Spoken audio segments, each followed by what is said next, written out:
سرکار دو عالم علیہ السلام کی شان جب بھی کسی کو بیان کرنے کا موقع ملتا ہے، نبی پاک وہ عظیم ہستی ہے کہ جب بھی ان کی شان بیان کرنے کی باری آتی ہے نا، ان کا ذکر کرنے کی باری آتی ہے تو مبلغ یا جس کو واعظ کرنا ہے وہ پزل ہو جاتا ہے کہ کہاں سے شروع کروں اور کہاں بات لے جاؤں، ختم تو ہوتی نہیں ہے۔ سیدی اعلیٰ حضرت امام عشق و محبت نے ایک بار کوشش کی اور ایسا لگتا ہے کہ ایک تذبذب کے عالم میں کلام لکھ دیا۔ وہ کہتے سرور کہوں کہ مالک و مولا کہوں تجھے، وہ تلاش کر رہے ہیں کہ نبی پاک علیہ السلام کے لیے کون سا ورڈ چوز کروں، کون سا وصف چوز کروں۔ کہتے ہیں آقا سرور کہوں کہ مالک و مولا کہوں تجھے، باغ خلیل کا گل زیبا کہوں تجھے، اللہ رے تیرے جسم منور کی تابشیں، اے جام جاں اے جانے تجلا کہوں تجھے، تیرے تو وصف عیب تناہی سے ہیں بری، حیران ہوں میرے شاہ میں کیا کیا کہوں تجھے۔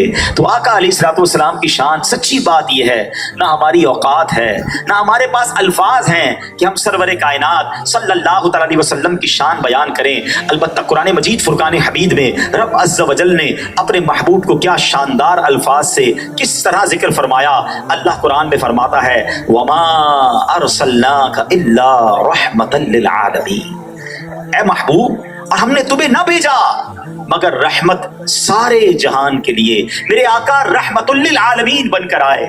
آج میرا بیان میں چاہوں گا کہ تمام لوگ توجہ سے سنیں، ہم بچپن سے سنتے آ رہے ہیں کہ نبی پاک رحمت للعالمین ہے، مگر آج نبی پاک علیہ السلام کی سیرت کے کچھ پہلوؤں کو آپ کے سامنے بیان کرنا چاہتا ہوں کہ آقا کمزوروں کے ساتھ کیسے رحمت والے تھے، آقا اپنے غلاموں کے ساتھ رحمت والے کیسے تھے، نبی پاک اپنے بچوں اور گھر والوں کے لیے رحمت والے کیسے تھے، اپنے امتیوں کے لیے رحمت والے کیسے تھے، اور بینگ مسلم بینگ امتی آف رسول پاک علیہ السلام ہم اپنے ساتھیوں کے لیے، ہم آقا کی امت کے لیے رحمت کا باعث کیسے بن سکتے ہیں۔ سبحان اللہ، نبی پاک کی شان تو وہ ہے، آقا ایسے رحمت والے ہیں کہ نبی پاک جس قوم میں ہو اس قوم کو رب عذاب نہیں دیتا۔ رب قرآن میں ارشاد فرماتا ہے وما كان الله ليعذبهم وانت فيهم، اور اللہ کا کام نہیں کہ انہیں عذاب کرے جب تک اے محبوب تم ان میں تشریف فرما ہو۔ اللہ اکبر، پچھلی قوموں پر گناہوں کے سبب بڑے عذاب آئے، مگر سرکار علیہ السلام کی امت پر رب کا احسان دیکھو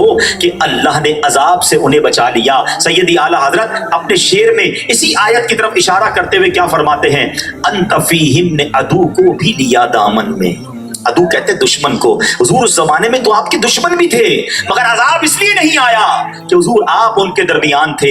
انت فیہم نے عدو کو بھی لیا دامن میں، عیش جاوید مبارک تجھے شہدائی دوست، ارے جو سرکار کا امتی اور محبت کرنے والا ہے اس پر کیوں نہ رحمتوں کا نزول ہوگا۔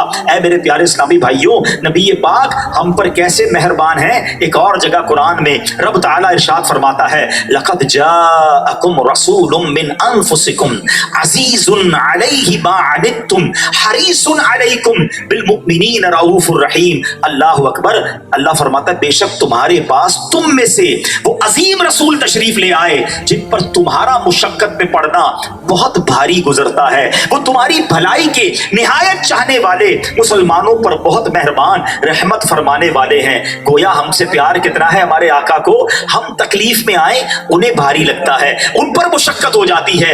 ایسے کریم آقا کے ہم امتی ہیں تو پھر ہم جھوم کر یہ کیوں نہ کہا کریں کہ وہ ہمارے نبی ان کے ہم امتی، وہ ہمارے نبی ان کے ہم امتی، امتی تیری قسمت پہ لاکھوں سلام، میری خوش قسمتی میں تیرا امتی، تو کجا من کجا۔ تو اے میرے پیارے اسلامی بھائیوں، آئیے آج رحمت للعالمین کی زندگی کے کچھ خوبصورت واقعات سناتا ہوں۔ ایک بڑا پیارا کلام بچپن سے ہم سنتے آ رہے ہیں کہ میرے آقا کیسے ہیں، وہ نبیوں میں رحمت لقب پانے والا، وہ نبیوں میں رحمت لقب پانے والا، مراد غریبوں کی پر لانے والا، اتر کر حرا سے سوئے قوم آیا اور ایک نسخہ کیمیا ساتھ لایا۔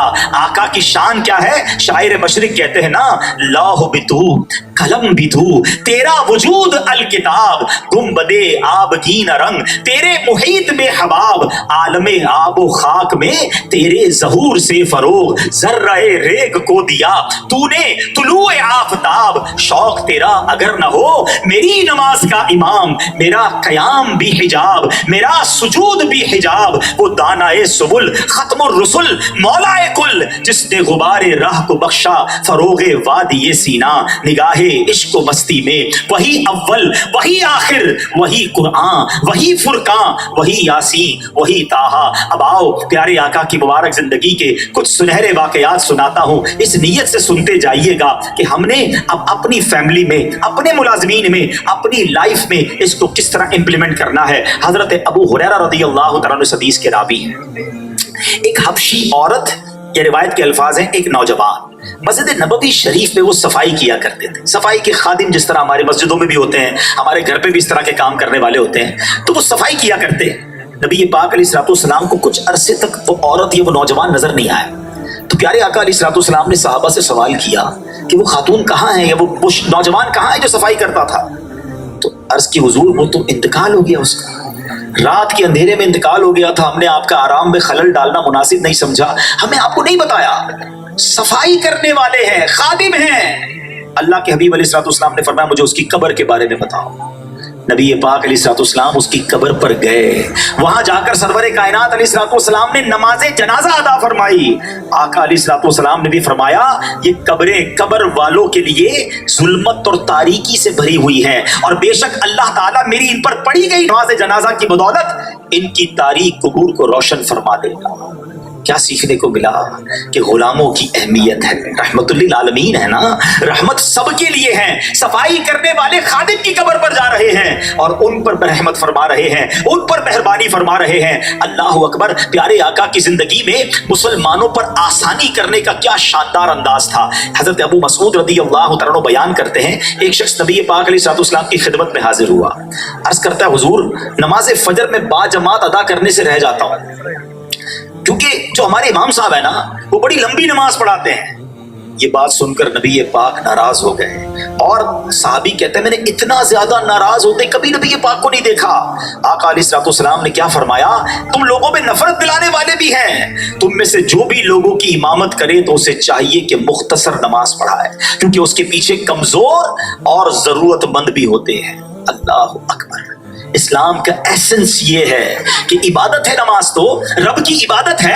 لمبی نماز بندہ اکیلے جتنی چاہے پڑھے, مگر امام کے لیے بعض صورتوں میں یہ حکم ہے, یہ تاکید ہے کہ اگر کمزور لوگ ہیں, بزرگ ہیں, یہ پہلے تو عورتیں بھی حاضر ہوتی تھی, تو اب نماز کو مختصر پڑھایا جائے. سیکھنے کو کیا ملا؟ At any aspect of life, زندگی کے کسی بھی گوشے میں ہماری وجہ سے کسی کو تکلیف نہ پہنچے. ارے جب نماز طویل کرنے والے کو مختصر کرنے کا حکم ہے, تو جو جناب اپنی زبان سے تکلیف پہنچاتا ہے, اپنے کردار سے تکلیف پہنچاتا ہے, اپنے ایٹیٹیوڈ سے کسی کا دل دکھاتا ہے, وہ سوچے کہ یہ کتنی بری بات ہوگی. نبی پاک علیہ الصلوۃ والسلام کس طرح اپنے غلاموں پر مہربان ہیں. پیارے آقا علیہ الصلوۃ والسلام کے سب سے مشہور خادم, ویسے تو کئی صحابہ کرام نے اپنی ڈیوٹیاں سنبھالی ہوئی تھیں. کوئی صحابی نبی پاک کے نالین اٹھاتے تھے, کوئی پیارے آقا کی مسواک سنبھالتے تھے. ایک صحابی کی ڈیوٹی یہ تھی کہ پیارے آقا علیہ الصلوۃ والسلام کو وضو کا پانی پیش کرتے. ایک صحابی رضی اللہ تعالیٰ کا کام یہ تھا کہ نبی پاک کی سواری کی ڈور تھاما کرتے تھے. مگر حضرت انس رضی اللہ تعالیٰ عنہ یہ نبی پاک کے بڑے خاص خادم ہیں. آپ کہتے ہیں میں 10 سال پیارے آقا کی خدمت میں حاضر رہا, کبھی نبی پاک نے مجھے اف بھی نہیں کہا, اف بھی نہیں کہا. کسی کام کرنے میں یہ نہیں فرمایا کہ یہ کیوں کیا, اور نہ کرنے پر یہ بھی نہیں فرمایا کہ یہ کیوں نہیں کیا. رحمت للعالمین ہے نا. اپنے غلاموں کے ساتھ, اپنے خادموں کے ساتھ سلوک کیسا ہے.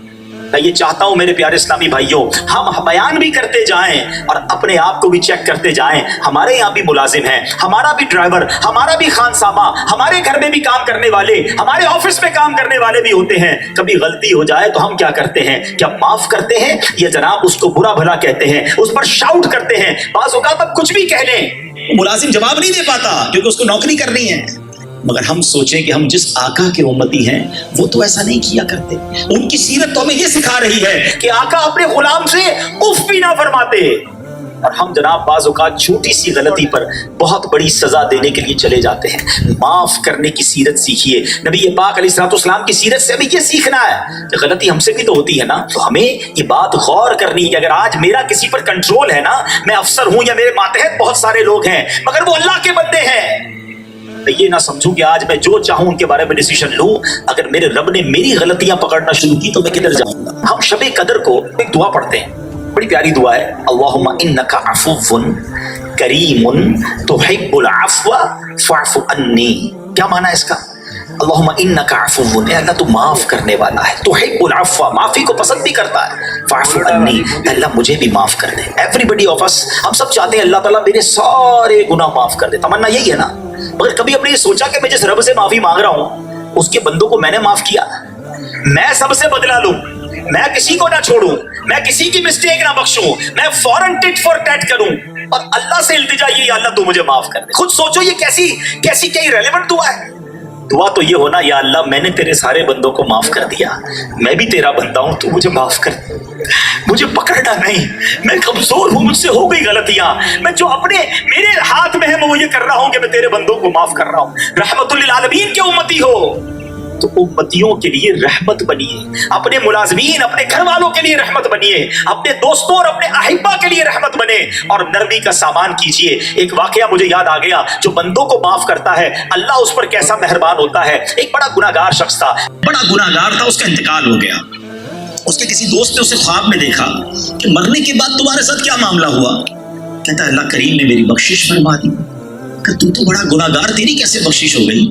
کہ ہوا یہ، ایک بار میری بیوی نے کھانا بنایا اور اس میں نمک بہت زیادہ ڈالا تھا، میرا بڑا جی چاہا کہ میں اپنی بیوی کو سزا دوں، یہی پلیٹ اٹھا کے منہ پہ مار دوں۔ ہو سکتا ہے یہاں بھی کچھ ایسے شیر ببر بیٹھے ہوں گے کہ جب گھر میں کوئی غلطی ہو جائے، چائے ٹھنڈی ملے یا پانی گرم ملے یا کھانا ٹائم پہ نہ ملے، کپڑے استری نہ ہو، تو جناب جو منہ میں آیا کہہ دیا، جو چاہیا سزا دے دی۔ یہ نہ کیا کرو، ہم نے عورت سے شادی کی ہے، کمپیوٹر سے شادی نہیں کی ہے، وہ بھی انسان ہے، غلطی ہو سکتی ہے اس سے۔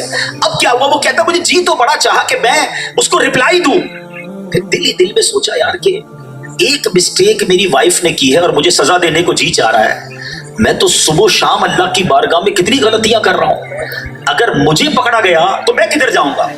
کہتا میں نے بغیر کچھ کہے کھانا کھا لیا اور چلا گیا۔ مرنے کے بعد مجھے بتایا گیا کہ اس روز جو تو نے بندہ ہو کر میری بندی کو معاف کر دیا تھا، میں تو سب سے بڑا معاف کرنے والا ہوں، جا میں نے تیرے سارے گناہ معاف کر دیے۔ کاش یہ بات سمجھ آ جائے کہ بندوں کو معاف کروں گا نا تو اللہ مجھے معاف کرے گا۔ ایک حدیث پاک ہے جس کا مضمون ہے، جو رحم نہیں کرتا اس پر رحم نہیں کیا جائے گا، جو معاف نہیں کرتا اسے معاف نہیں کیا جائے گا۔ اللہ کرے کہ ہم رحم دل بن جائیں، ہم معاف کرنے والے بنے۔ آگے سنتے جائیے، رحمت للعالمین کمزوروں کے بارے میں کیا فرماتے ہیں۔ اللہ کے حبیب علیہ السلام فرماتے ہیں مجھے اپنے کمزور لوگوں میں تلاش کرو، بے شک تمہیں اپنے کمزور لوگوں کی وجہ سے ہی رزق دیا جاتا ہے اور انہی کی وجہ سے تمہاری مدد کی جاتی ہے۔ ہم تو کہتے ہیں جناب پاورفل آدمی سے دوستی ہونی چاہیے، میرا رابطہ میرا واسطہ میرے کیلیبر کے لوگوں سے ہونا چاہیے، مگر نبی پاک فرماتے مجھے اپنے کمزور لوگوں میں تلاش کرو۔ پنجاب کے لوگ ایک بڑی پیاری بات کہتے ہیں، ہے بڑی گہری بات، وہ کہتے ہیں طاقتور سے نہ ڈرو، ماڑے آدمی سے ڈرو۔ ماڑا کس کو کہتے ہیں؟ کمزور کو۔ کمزور سے کیوں ڈرے؟ طاقتور تو اپنا بدلہ خود لے لیتا ہے، کمزور جو ہے نا وہ اللہ کی بارگاہ میں جب فریاد کرتا ہے نا تو پھر بندہ برباد ہو جاتا ہے، وہ عرش تک آواز جاتی ہے، وہ اللہ مظلوم کے ساتھ ہو جاتا ہے۔ تو نبی پاک بھی فرما رہے ہیں کہ کمزوروں سے کے ساتھ مجھے تلاش کرو۔ تو اے میرے پیارے اسلامی بھائیوں، اگر کوئی کمزور بندہ ہو اس کا ہاتھ پکڑنے والے بنے، کسی کی دعائیں لیں، زندگی کا ایک فارمولہ بنا لیں، ہائے نہ لیں، ہائے لے کر برباد ہوتے دیکھا اور دعائیں لے کر لوگوں کو ہم نے کامیاب ہوتے دیکھا ہے۔ نبی پاک علیہ السلام انہی غریبوں کے بارے میں فرماتے ہیں، حضرت ابو ہریرہ اس حدیث کے راوی ہیں، غریب مسلمان، سنیے اگر میرے کوئی غریب بھائی مجھے سن رہے ہیں، یہ امیروں کو دیکھ کر ڈی مورلائز نہ ہوا کرو، یہ دنیا کی دولت آنی جانی ہے، اصل تو آخرت ہے نا۔ اللہ کے حبیب فرماتے ہیں غریب مسلمان دولت مندوں سے آدھا دن پہلے جنت میں داخل ہوں گے، اور وہ آدھا دن کتنا ہوگا؟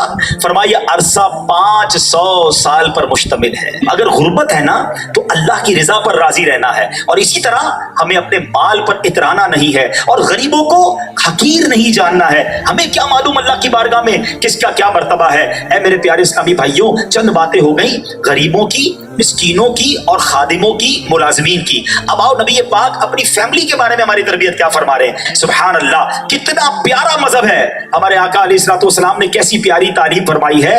آقا علیہ الصلوۃ والسلام فرماتے ہیں کہ تم میں سے بہترین وہ ہے جو اپنے گھر والوں کے ساتھ بہترین ہے۔ اپنی فیملی کے ساتھ بہترین ہے. ہم بعض اوقات باہر والوں کے ساتھ بڑے بہترین ہوتے ہیں مگر اپنی فیملی کے ساتھ بعض اوقات رویہ ٹھیک نہیں ہوتا. ہمارے حسن اخلاق کا رحمت للعالمین ہم یہ سکھا رہے ہیں کہ ہمارے حسن اخلاق کا سب سے زیادہ حقدار کوئی ہے تو وہ ہمارے اپنے گھر والے ہیں. اب نبی پاک علیہ الصلوۃ والسلام یتیموں کے بارے میں ہماری تربیت کیا فرما رہے ہیں؟ اللہ کے حبیب علیہ الصلوۃ والسلام فرماتے ہیں جس کا مضمون ہے کہ میں اور یتیم کی کفالت کرنے والا شخص جنت میں اس طرح ہوں گے. نبی پاک نے اپنی دونوں انگلیاں ملا کر بتایا زندگی میں کسی نہ کسی یتیم کی کفالت بھی کریں کہ آقا علیہ الصلوۃ والسلام فرمانے کہ جنت میں وہ میرے ساتھ ہوں گے. بلکہ اللہ کے حبیب علیہ الصلوۃ والسلام نے ایک اور بڑی عجیب بات فرمائی، ایمان تازہ ہو گیا. اللہ کے حبیب علیہ الصلوۃ والسلام فرماتے ہیں میں وہ پہلا شخص ہوں گا جس کے لیے جنت کا دروازہ کھولا جائے گا مگر یہ کہ ایک عورت جلدی میں میرے پاس آئے گی. ابھی جنت میں آقا داخل نہیں ہو رہے ہوں گے، ایک عورت آئے گی، میں پوچھوں گا تمہارا مسئلہ کیا ہے، تم کون ہو؟ وہ عرض کرے گی میں وہ عورت ہوں جو اپنے یتیم بچوں کی پرورش کے لیے بیٹھی رہی اور دوسرا نکاح نہیں کیا. آقا علیہ الصلوۃ والسلام فرماتے ہیں میں اسے پہلے جنت میں داخل کر دوں گا. یعنی یہ وہ مائیں ہیں جو یتیم بچوں کی کفالت کر رہی ہیں. سلام ہو انہیں رحمت للعالمین. جب آئے یہ وہ دور تھا کہ بچیوں کو زندہ درگور کیا جاتا تھا مگر سنو میرے آقا نے کیا بچیوں کی فضیلت بیان کر دی. ایک حدیث اتنی پیاری ہے، مبارک ہو جن کے پاس بیٹیاں ہیں. آج بھی ایسا جہالت کا دور نظر آتا ہے، ایک کے بعد دوسری بیٹی ہو جائے، دوسری کے بعد تیسری بیٹی ہو جائے تو گھر والوں کا موڈ آف ہو جاتا ہے، عورت کو تانے دیے جاتے ہیں. اللہ اکبر، ارے یہی رسم و رواج تو ختم کرنے نبی پاک تشریف لائے. آقا جب آئے تھے بچیوں کو زندہ درگور کیا جاتا تھا. اللہ کے نبی فرماتے ہیں صلی اللہ تعالی علیہ وسلم بچیوں کو برا مت کہو، بے شک میں بھی بیٹیوں والا ہوں. جملہ تو سنو کتنا پیارا ہے. آقا فرما رہے ہیں میں بھی بیٹیوں والا ہوں. اور پھر نبی پاک ایک حدیث میں فرماتے ہیں کہ جس کی 3 بیٹیاں ہوں، حدیث پاک کا مضمون ہے، اور وہ اس کی اچھی پرورش کرے، اللہ تبارک و تعالیٰ کی رضا کے لیے ان کی خدمت کرے، اس کے لیے جنت واجب ہو جاتی ہے. ایک صحابی رسول نے کھڑے ہو کے سوال کر لیا حضور اگر کسی کی 2 بیٹیاں ہوں تو؟ آئے ہائے، صحابہ بھی کتنے پیارے کوسچن کرتے تھے، ہمارا مسئلہ حل کر دیا. آقا فرماتے 2 بیٹیاں ہوں تب بھی جنت واجب ہو جاتی ہے. جب پہلی بار میں نے یہ حدیث پڑھی تھی نا، میں یہاں تک پہنچا، میں نے سوچا یار میری تو ایک ہی بیٹی ہے، یہ جنت واجب ہونے والا یہ فضیلت کہیں میں رہ تو نہیں گیا. مگر سبحان اللہ جب آگے اگلا حصہ اس حدیث کا پڑھا، صحابی کہتے حضور اگر کسی کی 1 بیٹی ہو، آقا فرماتے 1 بیٹی ہو تب بھی جنت واجب ہو جاتی ہے. ارے یہ بیٹیاں تو جنت کا ٹکٹ ہے گھر میں بیٹی پیدا ہو یہ رحمت ہے. اور یہی رحمت للعالمین میرے آقا ہیں جو زندگی کے ہر شعبے میں ہماری تربیت فرما رہے ہیں. اللہ اکبر. نبی پاک کی تعلیم تو دیکھو کہ جب بندہ کسی بیمار کی عیادت کے لیے جاتا ہے یہ کتنی بڑی نیکی ہے. مگر آج تو جناب عیادت بھی واٹس ایپ پر ہو گئی ہے. پہلے تو لوگ جاتے تھے پوچھتے تھے، اب تو واٹس ایپ پر ہی سارے کام کر لینے ہیں. مگر یہ کتنی بڑی فضیلت کی باعث ہے. حضرت ابو ہریرہ رضی اللہ تعالیٰ عنہ فرماتے ہیں بے شک قیامت کے دن اللہ تعالیٰ اپنے بندے سے فرمائے گا اے ابن آدم میں بیمار ہوا تو نے میری عیادت نہیں کی. بندہ کہے گا مالک تو خالق ہے، تو مالک ہے، میں تیری عیادت کیسے کرتا؟ اللہ اکبر. رب فرمائے گا تجھے معلوم نہیں کہ میرا فلاں بندہ بیمار تھا، اگر تو نے اس کی عیادت کے لیے جاتا تو میری رحمت کو وہاں موجود پاتا. یہ ہے اسلام کہ ہم غریبوں کے ساتھ کیسے ہیں، ملازمین کے ساتھ کیسے ہیں. رحمت للعالمین آقا تو سب کے لیے رحمت ہے نا. تو آج ہم بھی اللہ کے بندوں کے لیے رحمت کا باعث بنے، آسانی کا باعث بنے، محبتیں اور پیار تقسیم کریں. یہی اسلام کو مطلوب ہے. اگر غصے کی، لڑائی جھگڑے کی، بدلے کی آگ میں ہم جل رہے ہیں تو اس کو ختم کریں. ہم تو اس آقا کے امتی ہیں جو پتھر کھا کر دعائیں دیتے تھے. مگر آج میں نہیں چھوڑوں گا، میں بتاؤں گا میرے خلاف خبر کیسے لگائی، میرے خلاف پوسٹ کیسے آ گئی، میرے خلاف کمپین کیسے چلی، میرے خلاف غیبت کیسے کی. ارے ایک طرف تو کہتے ہیں اس کا امتی ہوں کہ سلام اس پر کہ جس نے گالیاں سن کر دعائیں دی، اور آج انتقام کی آگ میں ہم جل رہے ہیں. دل میں بات رکھ لیتے ہیں، ایک دوسرے کے خلاف باتیں کرتے ہیں. خدا کے واسطے ختم کرو یہ بات، دلوں کو صاف کیجئے. ہم جس آقا کے امتی ہیں وہ تو سب کو معاف کرنے والے ہیں، ہم سالوں دشمنیاں لے کے چلتے ہیں. ایسا نہ کیجئے. اے میرے پیارے اسلامی بھائیوں، طاقتور وہ نہیں ہے، بخاری شریف کی حدیث ہے. ہم سمجھتے جب تک میں سامنے والے کو بتاؤں گا نہیں میں کون ہوں، میں اسے نیچا نہیں دکھاؤں گا، میری حیثیت کیا رہے گی. میں آپ کو بخاری شریف کی حدیث سنا رہا ہوں. اللہ کے حبیب فرماتے طاقتور وہ نہیں جو پہلوان کو پچھاڑ دے مقابلے کے وقت، طاقتور وہ ہے جو غصے میں اپنے آپ پر قابو رکھے. ایک اور جگہ نبی پاک فرماتے ہیں جو اپنا غصہ روک لیتا ہے اللہ اس سے اپنے عذاب کو روک لیتا ہے. تو آج کے اس بیان سے ہم سب یہ پیغام لے کر جائیں کہ ہم سب نے مرنا ہے اور قیامت کے دن اللہ اور اس کے رسول کی بارگاہ میں پیش ہونا ہے. اس دن کی تیاری کیجئے. آمین بجاہ النبی الامین صلی اللہ تعالی علیہ وسلم.